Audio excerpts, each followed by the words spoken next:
झाल्यामुळे शेना नदीला पूर आल्यामुळे वांगी दक्षिण सोलापूर तालुक्यातील काही नागरिकांचा फोन आल्यावर मी तातडीनं वांगी या गावात पोहोचल्यावर तिथं बघतो तर संपूर्ण गावभर पाण्यात आहे। तर खासदार प्रणिता शिंदे यांना संपर्क साधल्याने ताई म्हणले की जाऊन ताबडतोब त्यांची जेवणाची सोय कर व त्यांच्या अडीअडचणी दूर कर।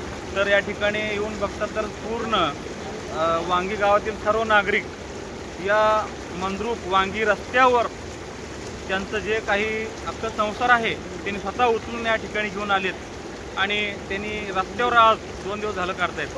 तर खासदार प्रणिता शिंदे सांगितल्याप्रमाणे त्यांचं जेवणाची सोय, त्यांची राहण्याची सोय याची जबाबदारी एक सर्वसामान्य कार्यकर्ता म्हणून मी घेतोय आणि पावसाचं जोर काही कमी होत नाही आहे।